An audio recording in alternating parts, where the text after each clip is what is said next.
Hello there and welcome to the Premier League preview. It is going to be West Ham United versus Liverpool at the London Stadium tonight. It is the reverse fixture of the opening day of the season against a team that we beat 4-0 on the opening day of the season in West Ham.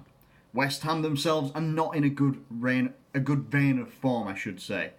I think they got beat 3-0 in their last outing against Wolves. Yes, they did. In the Cup, they got beat by Wimbledon, and before that, they got beat by Bournemouth. And before that, they beat Arsenal 1-0. Since they beat Arsenal, things have not gone well for West Ham. Things just haven't seemed to click for them. There seems to be a little bit of discontent between, it looks like, some of the players. Definitely the fan base, obviously with the whole Marko Arnautovic saga and him wanting to go to China and then pledging his undying loyalty to West Ham for at least the end of the season, getting a new contract in the process. And a lot of West Ham fans do seem to feel like he is a mercenary and now he is ruining, his whole saga is ruining the harmony that they had in the dressing room. The very good things that they had, because before that game, I think they were actually doing okay. They'd drawn with Brighton, they'd beaten Birmingham. I think they got beat by Burnley, but they'd beaten Southampton. They've had some hit and miss games since the turn of the new year and stuff like that as well. But generally, I think December they had a really good month where they picked up some vital victories, and they just haven't been able to build on it. They were creeping to 7th place in the league, and now I think that they sit 12th. And it's just one of those things for West Ham where they looked like they were pushing and pushing and pushing, and they were playing some good football, playing against some good teams and getting some good results, and now they're starting to fall away a little bit. And they're in 12th position right now. I believe that's right.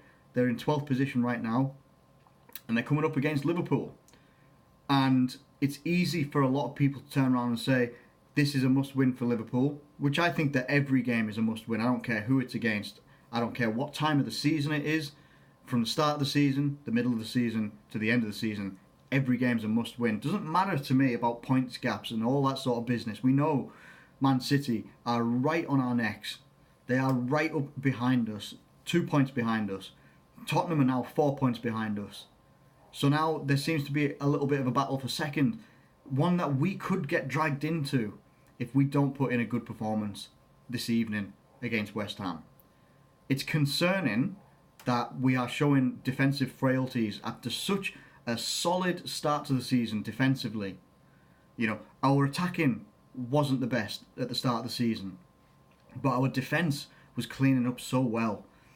And it's just such a disappointment that I don't exactly know the ins and outs of what is going on with Joe Gomez, because I really haven't wanted to look into it to see how bad it is. But he's going to be undergoing surgery again, which will put anywhere between 4 to 9 weeks, I imagine, of extra injury time. Unless for some reason there's a big turnaround in that, he's going to be out for a while. And it does seem, since we lost, mainly losing Joe Gomez and Trent Alexander-Arnold, losing both of those guys at the same time. Then obviously we lost Matip. We had, Lovren was injured as well. We were really having to make do with what we could and what we could find. Most likely that was Fabinho as well, who did really, really well. He did exceptionally well. What happens now is that we're still missing Joe Gomez for an indefinite amount of time. Trent isn't going to be ready for West Ham, but should apparently be ready for the next game after this one. So what that means is right back will most likely be James Milner. He was suspended for the last game against Leicester, and he'll most likely resume his role at right back. I am happy about that, because it means that we get someone who's experienced in the wing back, the full back areas. We get someone who's experienced in that area. He doesn't have the pace. There's no might about it. He doesn't have the pace of your regular right back that we have, but he will more than do a good job, and I'm happy to have him back there more than I am Henderson or anybody else to fill in. Centre back though, I think we've got Van Dijk, which is great, and I think Matip and Lovren. I haven't actually heard about Lovren, to be honest, and I should have looked at it as well. I'll see if I can have a look at our injuries list and see if we have anything coming up. But yeah, I just think that at the moment, having Van Dijk there is the key one. Having Van Dijk is absolutely key. So on this list here, it still lists Lovren as injured. So most likely it'll be Virgil van Dijk and Joel Matip. So that's okay. With Milner in there as well, I think that should be okay. But we will not be as impenetrable as we were near the start of the season. A lot of pundits are picking up on this right now, and they're saying that we're starting to show defensive frailties, and we're starting to show uncharacteristic frailties, since the start of the year.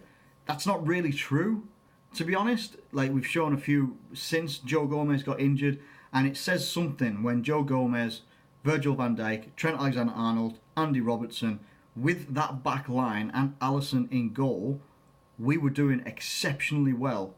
So when you take some of those key pieces away, like you take Joe Gomez away, you take Trent Alexander-Arnold away, then you have to go to your ones that are your second choice in that position, which becomes Lovren and Matip. And in this case, it becomes James Milner at right back. They're not going to do as well as Joe Gomez and Trent, because Joe Gomez and Van Dijk have a brilliant partnership, a beautiful partnership. Trent Alexander-Arnold fits in very, very well on that right-hand side. It works, it gels, it blends together very, very well. And it just works. So I don't expect us to be as defensively disciplined as we were, because we're not using the same players that we did. We're trying to use players like Matip, Lovren, etc. Maybe even Fabinho when he's dropped into centre-back. But we're trying to plug a hole at the moment until these players can come back. So far we're doing pretty well. We're still top of the table, right? We should have won against Leicester, but we also could have been beaten against Leicester. Let's have it right. We could have been beaten at Leicester.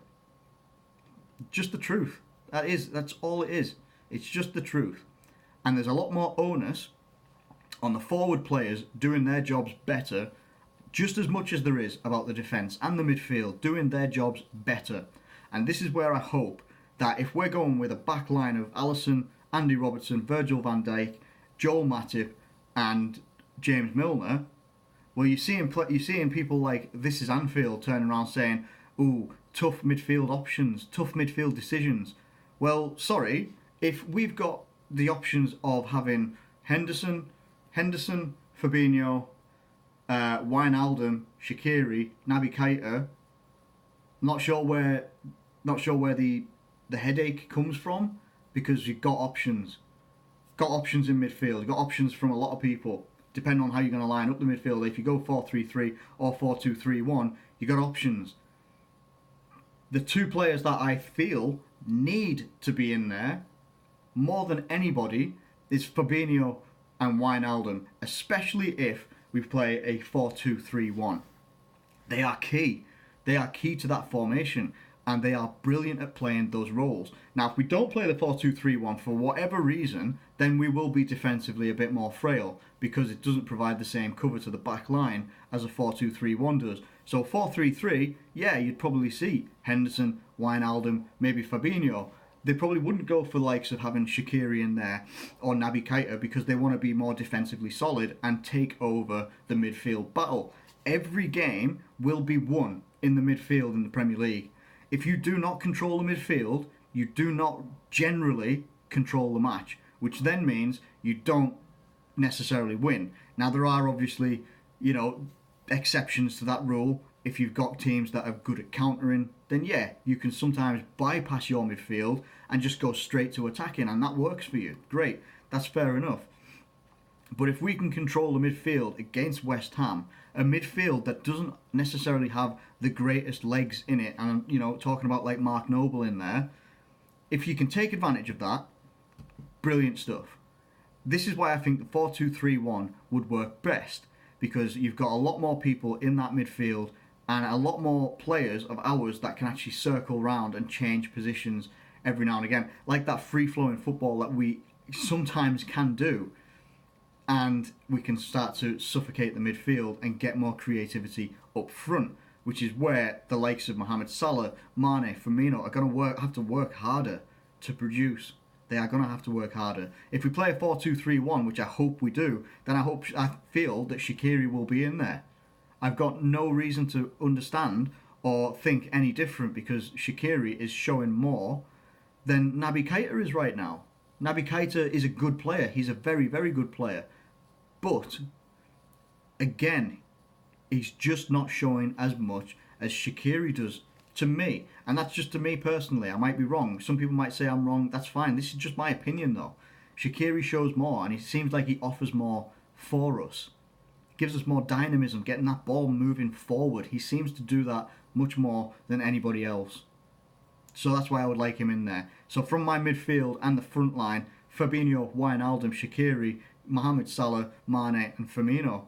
And they've got to go out there to tear these guys apart. And now I don't mean reckless abandon and just go out there and try and attack, because you've got to be disciplined.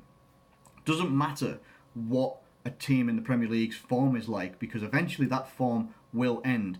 Will it end against us? I hope not. I hope West Ham don't start to turn it around against us.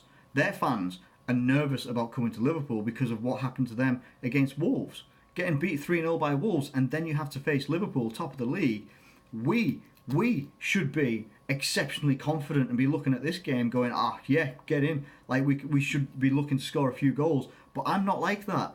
I'm too realistic in my mind to know that West Ham do have talented players. Felipe Anderson, Arnautovic on his day, is a very, very, very good physical striker. He's 6'3", 6'4", whatever. He's about the same height as Van Dijk.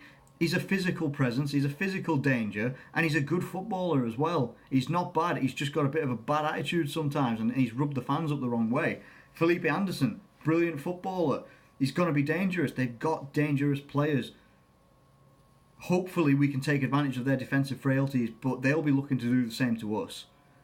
So while I might be looking at this one a little bit pessimistic, I do feel that we should be aiming to get the win out of this game, but also it's an away game and we will find it difficult. This is going to be a difficult game. I truly feel it is going to be a difficult game. That's just how I see it. We might have beaten them 4-0 earlier this season, but that's earlier this season. This is right now. This is right now.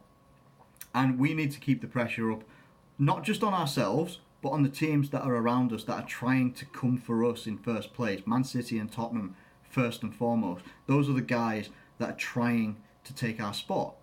And I don't want that to happen. None of us want that to happen. We want to stay top of the table for as long as possible, for as long until the end of the season. That would be amazing. It would. But we've got to deal with what's right in front of us, and that's West Ham right now. And I'm not entirely looking forward to watching the game, purely because I'm knackered because of my stupid 4 o'clock in the morning job, but also just because it's one of those teams. We may have, I think in our last 3 games that we played against them, we've scored 12 goals in total. There's just a feeling I've got about this game. I don't know what it is. I just feel that I don't want it to be a banana skin. I hope we can be stronger than we have been in the past. I feel that we'll get a 2-1 win. Maybe a little bit more. But not just that. We need it. We need a 2-1 win. We need a 1-0 win. I don't care like what the scoreline is. We need the win. We need the points to stay up in front. Otherwise, we really do face getting sucked into a proper battle for the first place, second place, third place. That's what it becomes. And with the Champions League coming back up as well, I don't know. I feel we can get the win here, but I think it's going to be a lot tougher than I think a few people are expecting. Anyway, let me know what your thoughts are in the comments below. Am I being too pessimistic, or should I be a bit more, upbeat and positive about it? Let me know it in the comments below, if you please. Thank you if you've watched this video and you've enjoyed it. Please do like it and subscribe if you're new around here. Thank you once again, and I will catch you later.